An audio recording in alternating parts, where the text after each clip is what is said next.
किसी ने बहुत ही अच्छी बात कही है कि फूलों को भी ये नहीं पता होता कि अगले दिन उसको मंदिर में जाना है या शमशान में जाना है। इसलिए हमेशा कुछ ऐसा कर जाओ कि आपकी कोई अलग पहचान बन सके। तो नमस्कार, मैं Kapil Rani, vocational teacher of beauty and wellness. आपके लिए एक छोटी सी कहानी मैं प्रस्तुत करती हूँ। छोटी सी कहानी है।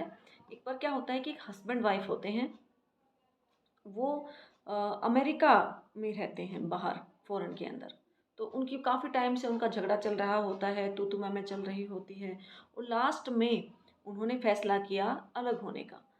तो वहाँ का रूल था कि जब हस्बैंड वाइफ़ अलग होते हैं, तो उसके अकॉर्डिंग हस्बैंड को बहुत सारा अमाउंट वाइफ़ को देना होता है।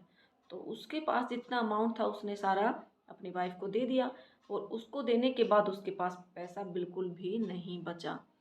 तो उसको बहुत ही टेंशन हो गई और उसने देखा कि उसके पास सिर्फ $70 बचे हुए हैं जेब के अंदर, क्योंकि सारा पैसा उसने अपनी वाइफ को दे दिया। तो उसने सोचा कि अब तो जीने का कोई फ़ायदा नहीं, अब तो मैं मर जाऊं तो ही अच्छा है। जी के क्या करूँगा, क्योंकि पैसे के बिना तो कुछ भी नहीं है। पैसा तो सारा खर्च हो गया और इतनी जल्दी से आसानी से मैं कमा नहीं पाऊँगा। तो उसने कहा कि परिवार भी अलग हो गया, बच्चे भी अलग हो गए, पैसा भी नहीं रहा, तो इससे अच्छा मैं मर ही जाता हूँ। तो वो मरने चला। लेकिन फिर उसके दिमाग में आया कि अभी तो मेरे पास $70 हैं, क्यों ना मैं इनको खर्च करूँ पहले, इनसे मैं मौज मस्ती करूँ, खाऊं पीऊँ, उसके बाद मरूंगा। तो वो चल पड़ा कसिनो के अंदर। तो जब वो कसिनो के अंदर गया $70 लेके, और तो वहाँ जाने के बाद न्यूज़पेपर वहाँ पढ़ा था, एक तो उसने पढ़ा न्यूज़पेपर। तो उस न्यूज़पेपर के अंदर न्यूज़ थी कि अ, कसिनो के पास ही कोई ज़मीन थी और वो सरकारी ज़मीन थी। सरकार ने उस ज़मीन पे खुदाई करनी स्टार्ट की थी, क्योंकि सरकार को पता लगा था कि वहाँ से सोना निकलेगा। तो सरकार ने काफ़ी गहरा फिट वहाँ पे गड्ढा खुदवाया, बहुत बड़ा, और लेकिन वहाँ से सोना नहीं निकला। तो अब नुकसान हुआ सरकार का। तो अब सरकार ने उस ज़मीन की नीलामी रख दी कि भाई अब इसमें सोना तो निकला नहीं, अब ये ज़मीन तो बेकार है। और जगह भी ऐसी थी कि कोई लेने को तैयार नहीं था, क्योंकि बिल्कुल सुनसान जगह थी। उस कोई ज़मीन लेना ही नहीं चाहता था उसको।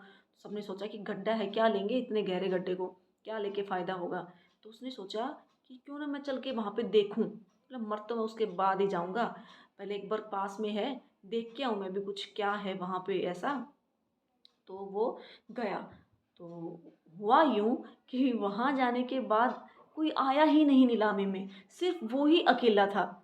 तो क्या किया सरकार ने, $70 में उसको वो ज़मीन दे दी। उसने सोचा कि अगर ये ज़मीन मुझे मिल जाती है तो ठीक है, नहीं तो मैं उसी गड्ढे में कूद के अपनी जान दे दूँगा।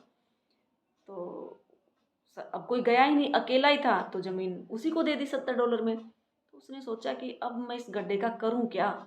ले तो मैंने लिया, लेकिन क्या करूँ मैं इस गड्ढे का? इतना गहरा गड्ढा है। तो वहाँ पे जो मज़दूर थे, जिन्होंने उस गड्ढे की खुदाई की थी, उनको उस दिन का पैसा मिला हुआ था। तो उन्होंने कहा कि अब तो आप इसके मालिक हैं साहब, तो आप कहें तो हमारे 2-3 घंटे का टाइम बचा हुआ है, हमें पैसे मिले हुए हैं, आप कहें तो हम खुदाई कर देते हैं 2-3 घंटे और इसकी, और आप कहें तो रहने देते हैं। तो उसने कहा कि चलो, अभी तो 2 बजे हैं, 5 बजे तक तुम्हारा टाइम है, 3 घंटे हैं आपके पास, आप कर दो खुदाई, देखते हैं कुछ होता है। तो उन्होंने खुदाई की, लगभग 3 फीट खोदा होगा उन्होंने गड्ढा, और सोना निकल गया। तो बड़े आश्चर्य की बात हुई उसके लिए। वो एक झटके में एक मिलियनर बन गया, करोड़पति बन गया, है ना। तो बहुत ही अमीर बन गया उसने, काफ़ी मतलब फेमस हो गया वो अमेरिका के अंदर, क्योंकि सोना बहुत सारा निकला उस जगह से। तो बाद में उसने सोचा कि अगर मैं मर जाता, मैं सोच रहा था कि मेरे पास तो पैसा नहीं, कुछ भी नहीं बचा, मैं $70 खर्च कर देता, वो तो वैसे ही, उसको तो वैसे ही आ गया। उसने सोचा कि सुनसान जगह पड़ी है, कसिनो के पास थी, और चला गया। अगर वो ना आता तो भी क्या होता सोचो। और वैसे अगर आ गया तो उसके हाथ तो बड़ा खजाना लग गया। तो कहानी का तात्पर्य ये है कि कई बार हमारे जीवन में भी ऐसी समस्याएं आती हैं कि हम ये सोचते हैं कि अब हमारे पास मरने के अलावा कोई ऑप्शन नहीं है। हम तो बर्बाद हो गए, हम तो ख़त्म हो गए, हमारा कुछ नहीं बचा। तो भगवान आपके लिए हमेशा कुछ ना कुछ अच्छी चीज़ सोच के रखता है, लेकिन उससे पहले आपको धैर्य बनाए रखना होगा और अपने आप को जो है संयम अपने आप में बनाए रखना होगा। क्योंकि कई बार हम जल्दबाजी कर जाते हैं और जल्दबाजी के अंदर नुकसान हो जाता है। तो जैसी भी सिचुएशन आए, जो भी सिचुएशन आए, कभी भी धैर्य नहीं खोना चाहिए, इंसान को हिम्मत बना के रखनी चाहिए। क्योंकि हर एक चीज़ में टाइम लगता ज़रूर है, लेकिन भगवान ने आपके लिए कुछ ना कुछ ज़रूर सोच के रखा होता है। क्योंकि अगर नुकसान होता है तो फ़ायदा भी होता है, दुख होता है तो सुख भी होता है। तो कभी भी ऐसी सिचुएशन के अंदर कभी भी अपने मनोबल को ना गिराएं, हमेशा धैर्य से काम लें और जो है आगे बढ़ने की कोशिश करें, कभी भी कोई गलत कदम ना उठाएं। तो हमेशा टाइम पे ही मिलता है। और अगर वो इंसान ना जाता, पहले ही सुसाइड कर लेता, मर जाता, तो उसको कुछ नहीं मिलता। क्योंकि उसने तो पहले ही सोच लिया था कि मुझे तो मरना है, मेरी तो ज़िंदगी बर्बाद हो गई।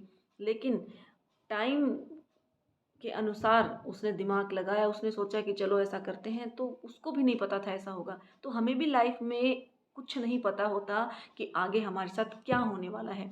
तो हमेशा अगर सिचुएशन बुरी भी आ जाए तो कभी भी हार नहीं माननी है, हमेशा उसका डट के सामना करना है। हो सकता हो अगले ही पल भगवान ने हमारे लिए बहुत कुछ अच्छा सोच रखा हो।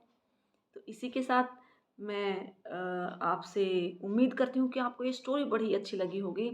और जो लोग थक जाते हैं, हार जाते हैं, उनके लिए ये स्टोरी एक उम्मीद का काम करेगी। तो अगर स्टोरी आपको अच्छी लगे तो प्लीज़ इसको लाइक कर देना, अपने दोस्तों के साथ शेयर कर देना।